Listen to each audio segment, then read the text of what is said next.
अजामिल था, बहुत पूजा पाठ करते थे। पर एक बार वन गए, वन में उन्होंने एक वैश्या को देखा। उस गणिका को देखकर, वैश्या को देखकर उनके मन में मोह हो गया और उस मोह में महाराज वो अपना घर बार, रिश्तेदार, परिवार सब कुछ छोड़कर उसी वैश्या के साथ रहने लगे। और इतना ही नहीं, उस वैश्या के साथ रहते रहते महाराज उनको 10 पुत्र जन्म लिए। 9 पुत्रों का जन्म हुआ, 10वां गर्भ में था। पर कहते हैं ना कि संत वह है जो किसी ना किसी प्रकार से भक्त को मार्ग दिखाता है। हुआ क्या, एक बार संतों की मंडली आ रही थी और उस मंडलियों के बीच में उन संतों का जो अजामिल का गांव था वो बीच में पड़ा। संतों का तो मन भी बड़ा कोमल होता है, संत हृदय नवनीत समाना। तो कोमल हृदय के संत बेचारे भगवान का नाम लेते हुए जा रहे थे और उनके मन में आया कोई भगत के यहाँ रात्रि विश्राम कर लेते, फिर सुबह अपने स्थान को प्रस्थान करेंगे। उसी समय उन्होंने ग्राम में आकर पूछा, भाई यहाँ कोई धार्मिक व्यक्ति है जो हमारी आज की सेवा ले सके? लोगों ने मजाकवश, परिहासवश उन संतों को अजामिल का घर बता दिया। बोले जाओ, सबसे श्रद्धालु, सबसे बड़े सेठ जी वही है। अब संतों का हृदय पहुंच गए। संत लोग चिमटा आदि बजाते बजाते और हरि गुण गाते पहुंच गए। जब पहुंचे और जाकर सकल खटखटाई, जाके अलख जगाया, तो वो वैश्या अंदर से बाहर निकले और आकर संतों को प्रणाम किया। संतों ने कहा, भाई हमने सुना है कि अजामिल सेठ जी के यहाँ आज हम भोजन करने आए हैं। लोगों ने बताया बड़े ही धर्मात्मा हैं, इसलिए आज की सेवा हम यही रहेगी। गणिका ने कहा, महाराज मुझे क्षमा करो, मैं तो आपको यह भी नहीं कह सकती कि आप मेरे यहाँ भोजन कर सको। मैं तो इस लायक भी नहीं हूं कि आपको भोजन करा सकूं। संतों ने कहा, कोई दिक्कत नहीं, आप हमें कुछ सूखा अन्न दे देना, हम वही पेड़ के नीचे बैठकर टिक्कर बनाकर खा लेंगे। उस गणिका के मन में भी विचार आया, क्यों ना संतों की सेवा की जाए।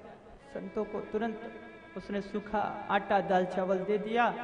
संतों ने बढ़िया पेड़ के नीचे बैठकर टिक्कर लगाया। टिक्कर लगाकर भगवान का भोग लगाया। भगवान को भोग लगाते हुए जैसे उस निवाला को खाने बैठे तो उनके मन में एक क्षोभ हुआ।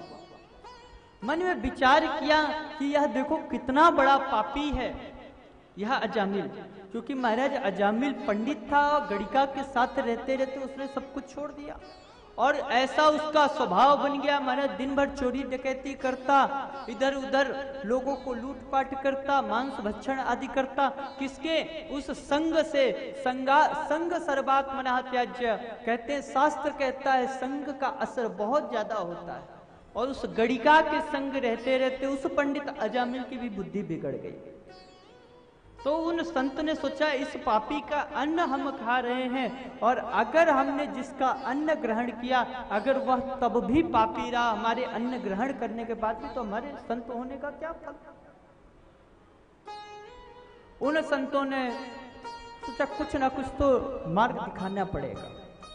अजामिल आया, दिखा रही ये बाबा लोग कहां से यहाँ बैठ गए। पत्नी ने कहा, मैंने बुलाया है, संत लोग हैं, आज भोजन कर रहे हैं, कल चले जाएंगे। मार्ग से निकल रहे थे, मैंने महाराज अजामिल पत्नी को डरता था। बोला, ठीक है तुमने बोला है तो कोई नहीं। सुबह हुई, संत लोग जाने लगे। तुरंत उन्होंने अजामिल को बुलाया। अजामिल से कहा, देखो हम लोगों ने तुम्हारे यहाँ भोजन किया है और भोजन के पश्चात कहते हैं जब तक दक्षिणा ना दो तब तक उस भोजन का फल नहीं मिलता, इसलिए लाओ हमारी दक्षिणा निकालो। अजामिल ने कहा, ओ बाबा जी, यह जो लोटा सोटा कमंडल मंडल लेके घूम रहे हो, यही नहीं आपका छीन लिया, यही मेरे सबसे बड़ा दान है, नहीं इसे भी रखे जाओ और निकलो यहां से। बड़े आए दक्षिणा लेने। उन संतों ने कहा, देख भाई, हमें कोई तेरा पैसा रुपया नहीं चाहिए, धन संपत्ति नहीं चाहिए, बस हमें एक तुमसे एक वचन चाहिए। बोले, बताइए क्या वचन चाहिए।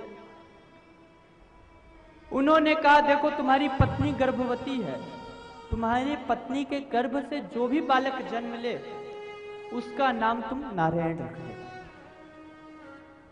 बस यही हमारी दक्षिणा। अजामिल ने भी कहा ठीक है रख दूंगा, कोई बात नहीं। संत लोग चले आए। देखिए संतों का जो मार्ग दिखाने का तरीका होता है ना महाराज, वो बड़ा ही अटपटा होता है, क्योंकि संतों का कहना है भाव कुभाव अनख आलसहूं नाम जपत मंगल इसबसु।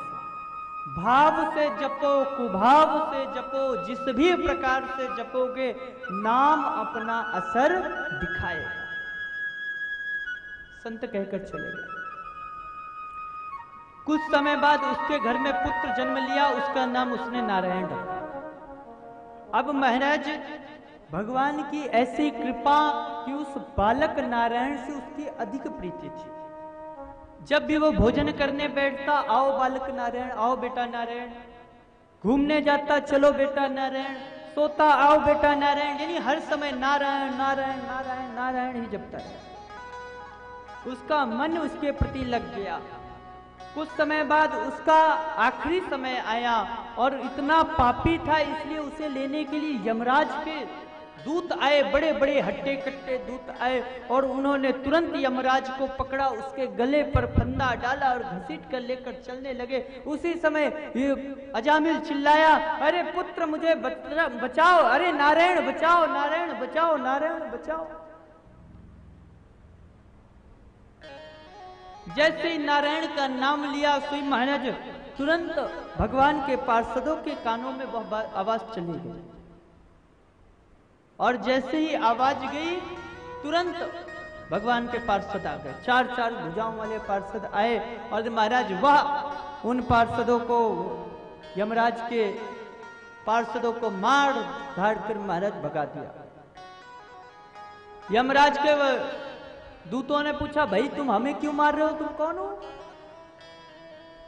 भगवान के पार्षदों ने कहा, हम नारायण के पार्षद हैं और इसने हमारे प्रभु का नाम पुकारा, तुम इसे नहीं लेके जा सकते। यमराज के दूत ने कहा, ये तुम्हारे भगवान नारायण का नाम नहीं पुकार रहा है, ये अपने पुत्र नारायण को बुला रहा है। तुम लोगों को गलत फहमी हुई है, तुम लोग जाओ, ये बड़ा पापी है, इसको हम यमलोक ले जाएंगे। दूतों ने कहा, देखो इसका बालक हुआ है 4 वर्ष पहले और हमारे प्रभु का नाम नारायण हजारों लाखों वर्ष पहले से है, तो इसके बालक ने तो बाद में नारायण नाम लिया, पहले तो ये हमारे प्रभु का नाम है, इसलिए तुम इसे नहीं लेके जा सकते। यमराज के दूत भागते भय यमराज के पास आए। यमराज से बोले, महाराज अब हमें नौकरी नहीं करनी आपकी। क्यों? अरे देखो तो जो ही कोई भी नारायण नारायण जप लेता है उसी को मारने आ जाते हैं पार्षद लोग, हमें मार के भगा दिया। कैसे देवता हो आप तो कहते थे आप ही सब पृथ्वी के सबसे बड़े देवता हो, ये नारायण कौन है? तुरंत यमराज ने कहा, धीरे बोलो धीरे बोलो, क्या कहते करते हो, ये नाम यहां मत लेना। क्यों? अगर लोगों ने सुन लिया और ये नाम ले लिया तो सब पूरा का पूरा यमलोक यमपुरी खाली हो जाएगी। अरे तुम लोग बड़े भाग्यशाली हो कि तुम मेरे इष्ट, मेरे भगवान, मेरे नारायण के पार्षदों के दर्शन करके आ रहे हो। अरे वही तो प्रभु हैं जो मेरे सरकार हैं, जिनका नाम नारायण है। ऐसा कहकर बारंबार प्रणाम किया। अजामिल ने जब नारायण नाम की महिमा सुनी, उसको भी महाराज मन में बड़ा क्षोभ हुआ और अपने पश्चाताप हुई उसे अपने जिंदगी के प्रति, और उसने मन में विचार किया, देखो तो मैं कितना पापी, एक नारायण नाम जपने से भगवान के पार्षद मुझे बचाने आ गए। अगर मैंने पूरी जिंदगी भगवान का नाम लिया होता तो मुझे क्यों ऐसी जिंदगी जीनी पड़ती। तुरंत उसने सब कुछ छोड़कर सीधे जंगल की ओर चला और प्रभु के नाम में लीन हो गया। तो भगवान के नाम को महाराज चाहे जैसे ध्याओ, चाहे जैसे जपो, भगवान का नाम कहीं ना कहीं असर दिखाता है। संत जन गुरुजन क्या मन में विचार करते हैं, माला जप की विधि हमारे गुरुजन ने क्यों बताई? माला जपने से क्या होता है आपको पता है? माला जपने की विधि इसलिए बताई गई क्योंकि माला जपते जपते जपते जपते हमारे जीवा में वह नाम रूपी भगवान का नाम हमारे जीवा पर बैठ जाए और कदाचित हमारे मृत्यु के समय हमारे मुख से भगवान का नाम निकल जाए और शायद कन्हैया के दरबार में हमारी भी हाजिरी लग जाए और हमें भी प्रभु अपने दरवाजे बुला ले।